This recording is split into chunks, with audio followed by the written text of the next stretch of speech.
All right, thanks again for joining us today. Today we're going to be talking about time off plan overview.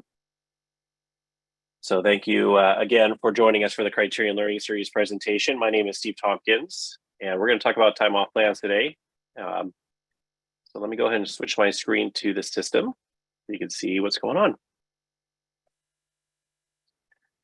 You may be familiar with time off plans. Those are things like vacation, paid time off, sick leave, floating holidays, family medical leave, different types of accruals that people might earn for taking time off from work. When we're looking at it here in self-service, you'll be able to see the widget here, which can be enabled to show the time off balances to your employees right here. As you can see on my left-hand side, I've got a widget. And if they happen to have any upcoming time off that's been approved, we have another widget that will show the upcoming time offs over here on the right. So the employees can see that right there. They can easily make requests using a number of different things. First off, they could click on those widgets to get into the detail and make a request from there. Could also make a request by clicking the orange plus button up here in the top right-hand corner. You'll see request time off. And I can also go over to my time off plans using the menus and go to time offs and make it right here. So we offer different ways of doing this. Of course, the mobile app is another option. I don't need to show that here, but I could do it through the mobile app as well, make a time off request through there.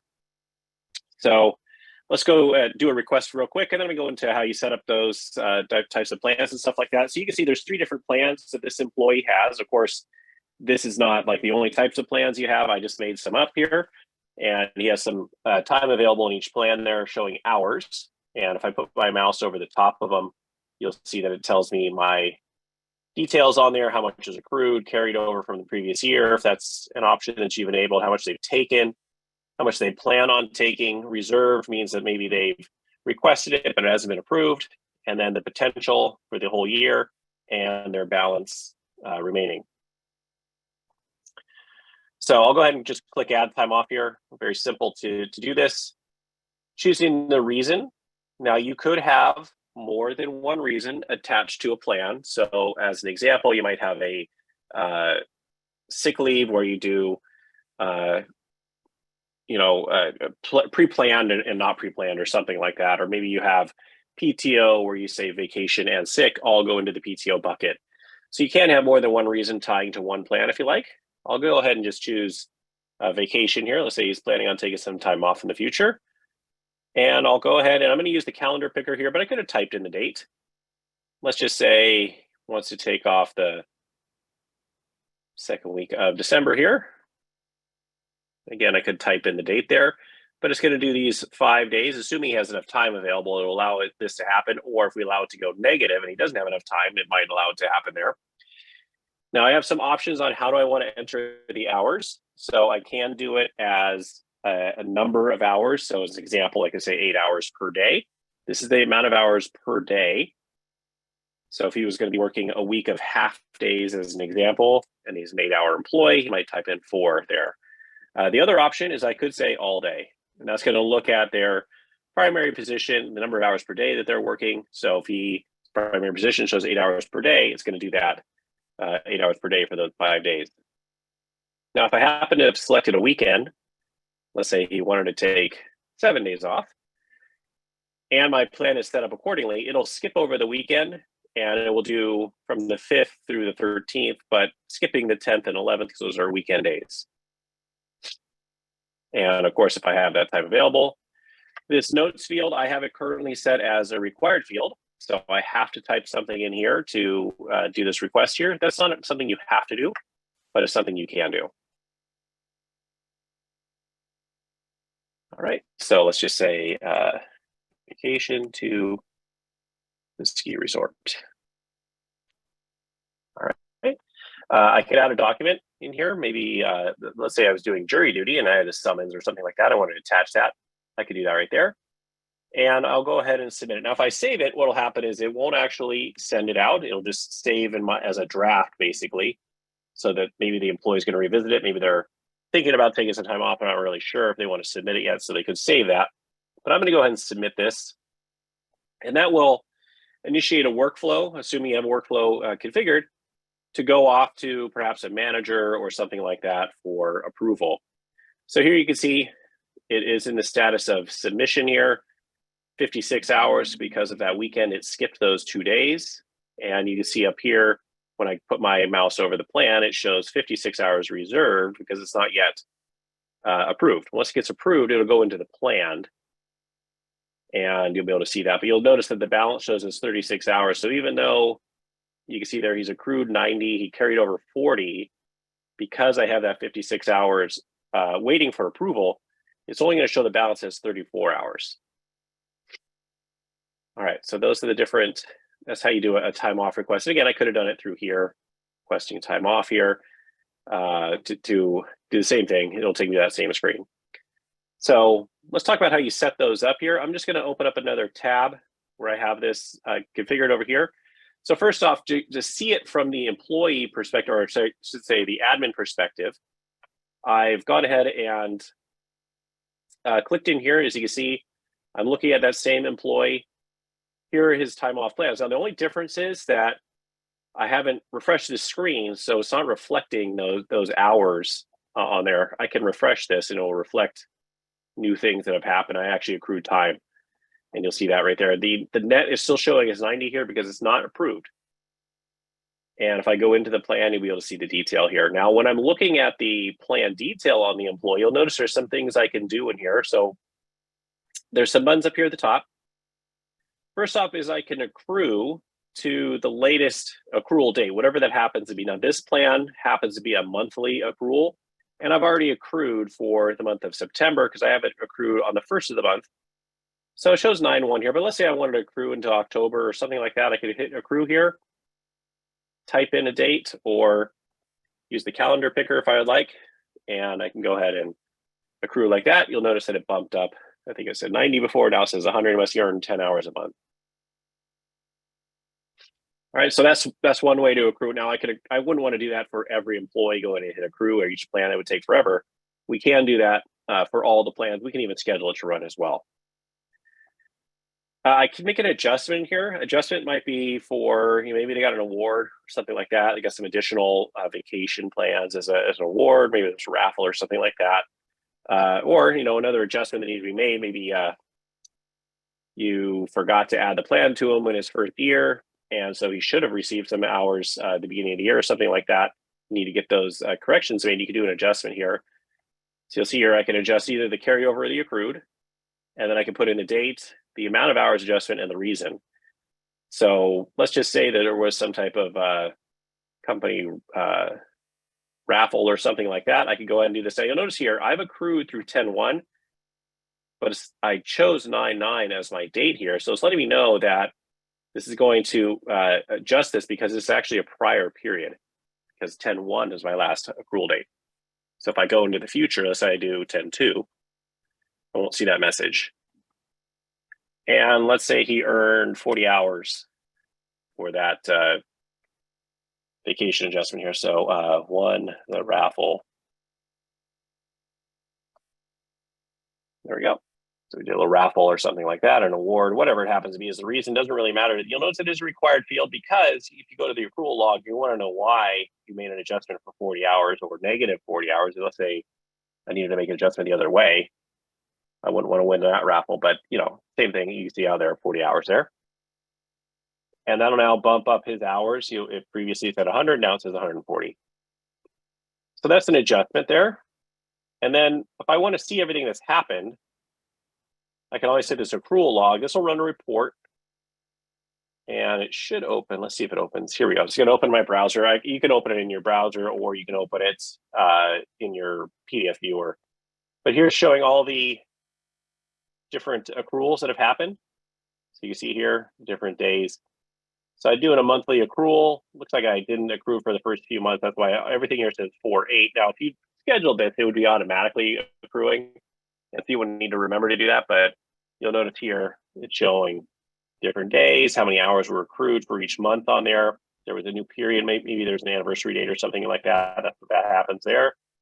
And there's that note about the raffle. Okay, so showing there 180 hours, 35 hours, $35 per hour. So 180 times 35 is $6,300 for liability. All right, now other things I can do in here is I can override calculations if I like. You'll notice when I do that, some of these buttons, I can actually click in here. So previously I was not able to actually click in here, but if I override, I'm allowed to go and edit these things if I would like. So you'll see some of these fields become active, potential, carryover, expired. Now, depending on the plan, different fields would become active. All right, and of course, I could make a plan inactive. Maybe it's a plan that's not applicable anymore, something like that. I can make it inactive. Of course, that means they wouldn't see it in self-service. They wouldn't be able to do that time off and so forth. Excuse me. All right. Now, another thing I can see when I go back out to the front here is I can see previous year's accruals as well. So you saw there was that carryover. I think it was on 4/1 or something like that.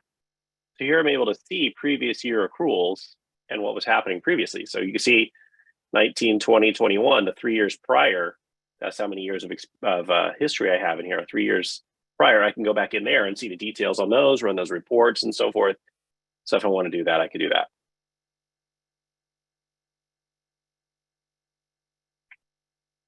All right, now the other aspect of time off is the actual usage of time off. And you can see here, he has 3 time off transactions in this calendar year, 2022. I can go to previous years and see if he had anything in those other years. So we don't ever wipe this stuff out. So if you do have several years, I think I had 3 or 4 years of history there, I could see that right there. All right, I can also view this in a calendar if I want to see it this way. So here you see those 2022, and I can go back. Now you'll notice that one I requested in the future, I think it was in December, it's not here yet because it hasn't been approved. So it won't show up here in the calendar until it's approved on this view. If I want to see the legend for what these different colors mean, I can just click this little legend icon. It looks like it's a little question mark. That'll show this here. We'll talk about these colors in a second here. But you can see what does purple mean, what does green, and I've got other colors, orange and blue, and so forth like that. Right, and then you click the icon, that's a series of dots here to show the grid. All right, if I needed to add something in here, let's say he didn't do the request, but he was sick last week or something like that, and I needed to put that in here manually, I could do that here as an administrator, assuming I have the rights. I can go out here and say sick, and let's say he was sick yesterday. Go ahead and just say he was out all day because he had a cold. All right, and I can go ahead and save that. There we go. So I've got I think Friday and then Monday. You see that. Now that will reflect back over here on the sick leave plan. Previously it said 32, now it says 24. And back over in self-service, the employee will be able to see this as well. If they go into their time off, here I am back in self-service, or you see the 24 hours, and the taken is going to reflect that 24 hours. So there's the 8 hours I just added, had a cold.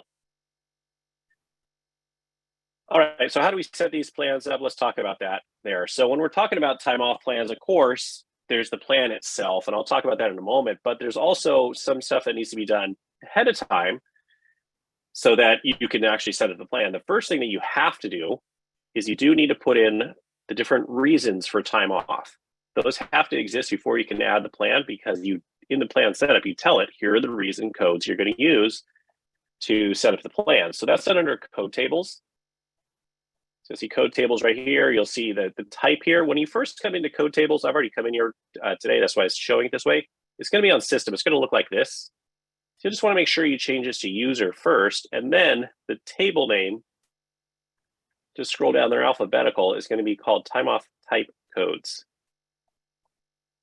Now, this might be something that was set up for you originally when the system was set up, but it's always useful to know about how this works and to know where you can make changes or add new ones. So let's go over that. So you can see I have a whole bunch already created in here, but let's go ahead and add one for PTO. I don't see PTO here, so I'll go ahead and add one. PTO, paid time off, right? I can do descriptions in different languages if I would like to do that. Now the color, you may remember when I was looking at his time off, I had a little calendar and it showed the different colors right there when I was looking at it this way, and it showed the different legends here. So this color code right there is this color code right here. Now, how do you know what these are? Because you can't just type like blue and it knows what we're doing here. You actually need to know what the hex code is for that color. So people ask, well, how do I know what the hex code is? Well, if you Google or search for whatever you want to do, hex codes for colors, you'll see websites like this. I'm not endorsing these people. I have no idea who they are, but there's dozens of these sites out there. But look for hex color codes or hex codes or something like that. You'll find these things where you can choose a color and then you'll get the code. So here's an example. This purple one would be 4A148C. There's no way you would know this like off the top of your head. Nobody knows what these codes are, just like, oh, I know green is whatever. So use a website like this to find it. And you can see here on this particular one that I chose, they have lots of different ways to find colors. So maybe I want PTO to be this shade of green.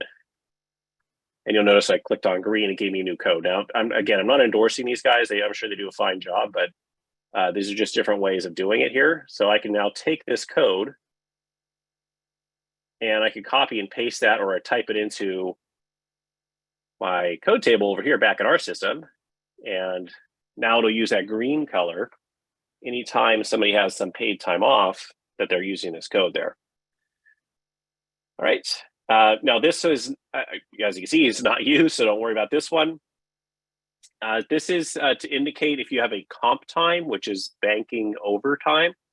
So you might use this to say, yes, they earned overtime on this day or comp time on this day.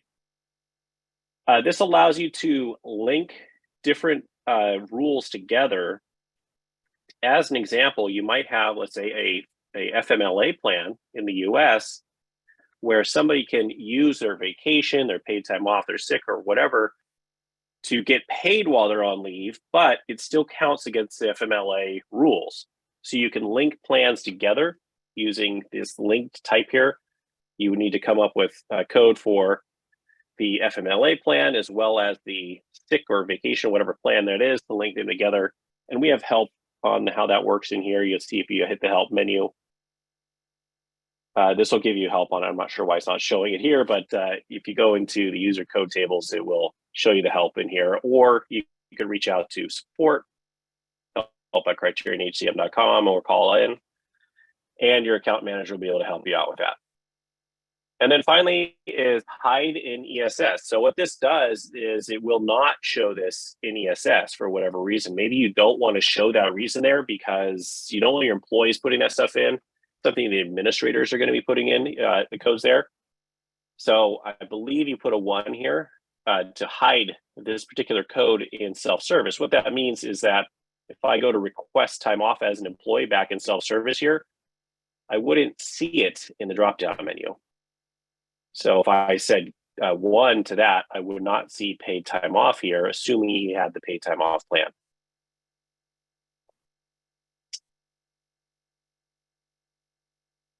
All right. Now, of course, if I want to use this one, it does need to be active. When you first add a code, it's automatically active. But maybe you no longer want to use this one, you can make it inactive. All right, so I've added that new code here called PTO, paid time off. There's the hex code for that. You'll see hex codes for other ones. Those are those other blues and so forth that you saw out there. All right, so once I have this set up, I can actually now go back to my time off plans and set up a time off plan.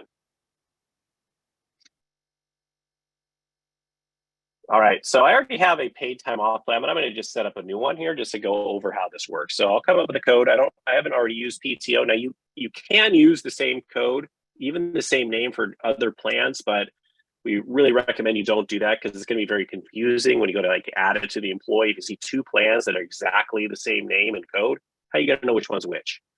So you might want to call it like PTO and PTO2 or something like that to differentiate them somehow when you're looking at that. So I'm going to call this paid time off managers.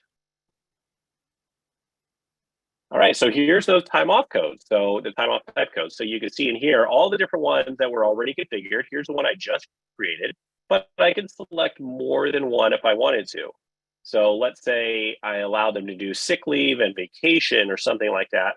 I could select those as well. Now, one thing to note is that, let's say I did sick and vacation.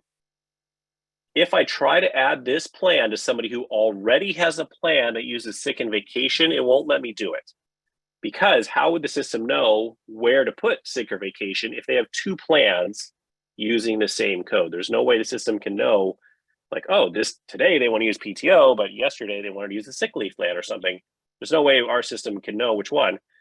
So if you do have multiple time off or even one time off type code, but it's attached to multiple plans, you won't be able to add both or multiple plans with the same time off code to the same employee. But the nice thing is that means, let's say you have an older vacation plan and a newer vacation plan, they can still use the same time off type code of vacation. So you don't have to add like a new code just for the new vacation plan. It just means that you can't have somebody in both vacation plans. Hopefully that made sense to you. All right, the accrual method here. So you'll see there's various accrual methods: anniversary, comp time, fiscal, non-accruing, and vacation bank. So anniversary, what that means is it's going to accrue based off the employee's anniversary. That's when it's going to carry over into the next plan year. So if it's strictly based off on their anniversary date, that's when the plan year starts. That would be an anniversary plan. All right, a comp time plan, you'll notice when I select comp time, a bunch of settings go away. What that is banking time off. So it doesn't have like a reset function where it's, you're accruing it every week or something. It's happening as they're doing their time entry. They hit some overtime, it gets banked into overtime as comp time, and then they maybe use it later on that pay period or in the future. That's a comp time plan. A fiscal plan, similar to anniversary, except for you're telling the system the carryover happens on this date. So it could be January 1st is your plan year start date, or July 1st, or whatever your fiscal year is the beginning of the plan year. And that's when the carryover happens. You may have a non-accruing plan. So non-accruing plan could be, something like jury duty. They're not earning hours of jury duty, but they can use this plan to record their usage of, needed to go on jury duty. And then vacation bank, what that does is it allows you to bank a certain amount of dollars into a plan. This is a Canadian thing usually, where they can bank a certain amount of dollars per pay period in a plan and either get it paid out, or they sit on that bank and then they can get it cashed out later on. So for this particular plan, I'm going to just choose fiscal. Doesn't really matter. Yours may be different. And then you get an option here for accrual period. Now, this is not always here. You'll notice on a few of these, the accrual period is not there because it's not accruing in that way that an anniversary or fiscal plan accrues. So I'll say that this is going to accrue on a monthly basis. Now let's just say weekly basis. All right, so weekly, he's going to accrue weekly, or this plan is going to accrue weekly. So I'll do that. Now on the right here, I'm going to go through these settings pretty quickly. So active means the plan is active. You can actually use it. Potential, what this does is it shows a potential for how much they might earn in that plan year. You'll notice FMLA has no potential. These other three have a potential. So you want to show that? Maybe. Do you want them to allow them to go negative? So when they request time, let's say they've only accrued 10 hours, but they want to take 40 hours of vacation, do you allow that to happen because you know that they're going to accrue some time? Or do you have a strict, you cannot go negative policy, in which case you could just leave this as is, it will not allow it to go negative. Now, if you do allow negative, you can actually tell it how far you can go negative down here in the negative cap. All right, restrict future requests means can they request in the next plan year? So this is a fiscal year plan. Let's say I set it for the end of the year. Do I allow them to accrue time into 2023 or request time in 2023? Maybe. Depends on if I check this or not. If I check it, they can't. All day only means they don't get that option to put in the hours. It is going to be all day. Some plans, they have to take a full day. So you would do that right there. Notes optional. You may remember when I was requesting my time off, there was a notes field, had a little red star, meaning it was required. Perhaps it's optional. You check that right there. Override the hours per day. So that's kind of related to the all day. Sometimes maybe you've got people who work, I don't know, 8 hours a day, 3 days a week, and then the other days they work 10 hours. I don't know, whatever it might be. They may have some weird schedule, not weird, but different schedule where it's not 8 hours every day. So, when they're making a request, they may need to take 8 hours on one day, 6 hours on another, something like that. In which case, if they check the all day, they can still put in the hours. Right? Hours only means they can only put in whole hour increments. They can't put in 1.5. They have to put in 1 or 2. Requested on a holiday. Sometimes we have plans where they get like a floating holiday. You still want to put the holiday schedule out there, but they have to request time off on that holiday. They use this plan for that. So that's what this would be for there. And then show the timesheet fields. That's going to go to your timesheet layout. Perhaps you do project and task or something like that. And you want to show those on the request. All right, here's the year-end date. So in my situation, I'm going to choose December 31st. Because I'm doing a fiscal year plan, I'm going to say it starts on December 31st, 2022 is the end of the year, and then just every year rolls over on the 31st to the 1st of January. Here's the income code to use. Now, this is required if you want to pay it out through payroll. You don't have to do this if you're not using payroll. I have a plan here called paid time off. All right, now here are my limits. Now you'll notice only 2 of these are required. One is the carryover limit. So are they limited in the amount of hours they can carry over from one year to the next? So some states in the US don't allow that. Some do. So you can say, okay, they can only carry over 40 hours every year. And then what happens is if they earn more than 40 hours, it just trims it off. So they lose that time at the end of the year. Now, maybe your plan only allows them to accrue 40 hours, in which case the 40-hour carryover is not going to ever cause that to happen. But you can put that, or maybe it's a large number like that. And then the carryover expiring, what that means is it expires after 30 days, 90 days, something like that. If you don't want it to expire, you can put a number like 367 because there's not 367 days in the year. It'll never expire in that situation. Here are the limits we may have on the threshold, which is the amount of hours that they can bank. So maybe the 120 or something like that they can bank. Maybe they can only accrue a certain number of hours per year. So you may have something out here. So I've seen some sick leave plans where they earn 1 hour for every 30 hours worked, but to a maximum accrual of 24 hours, something like that. So you might have an accrual cap out there. You don't have to put this in here. This would stop it at 120 hours. And then once they reached or lowered it below 120, it would start accruing again. And then negative cap, that's where I talked about if you allow negative, how far in the negative can they go? 8 hours, 16 hours, something like that. You could do that. Now, if you don't do allow negative, you don't have to put this here. All right, now I did a weekly plan. So I do need to tell at the start of the week. So in my situation, I'm just going to say Sunday. So Sunday through Saturday is the pay week, like that. Do I want to accrue in advance? Do I want to accrue on Sunday so they earn it at the beginning of the week, or do they earn it at the end of the week? So if I accrued on Wednesday and it was set to accrue at the end of the week, they're not going to get anything until Saturday. If I did this, if I accrue Wednesday, they're going to get Sunday's accrual. All right, so now some plans you accrue in days. That's right there. So you accrue in days rather than hours. And then finally, the accrual period. So what happens if they're hired in the middle of the period? Do they get the full period's accrual? Do they get a prorated accrual or no accrual? So if they're hired on a Wednesday, do they get those 4 days of accrual from Wednesday to Saturday or not? Or do they get the whole day, whole week? Or let's say you're doing the annual one, they're hired 6 months in. What do? You prorate it to get the full year, no accrual. And then finally is the formula used to tell how much they accrue. Now, this, of course, is different for everybody. Everybody's got different rules here. You might say that they get, 2 hours a week or something like that, which would be super easy. Just type a 2 there. But there could be situations where you're saying, if their seniority is 0, it's less than 2 years, they get this number. If it's less than 5 years, they get that. Less than 10 years, they get that. that's something where you'd want to reach out to your help, your success manager, using these numbers to figure out the best way to do that. Now, in the help, we do show how to set up different formulas out here. So you'll see different examples here. If I go down, just go down the help here.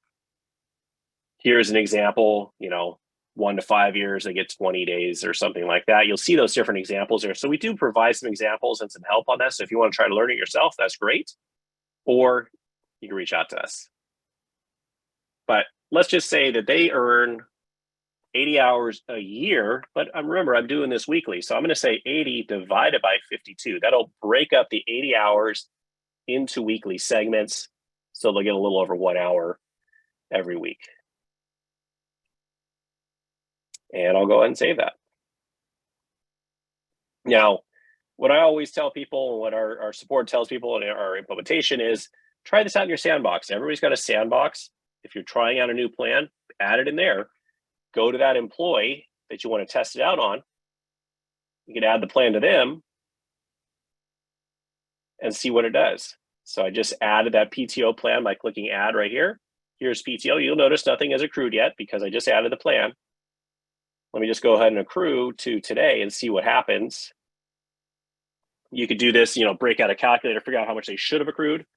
So I did 80 divided by 52. I have no idea how many weeks there are. Let's just say we're 40 weeks in.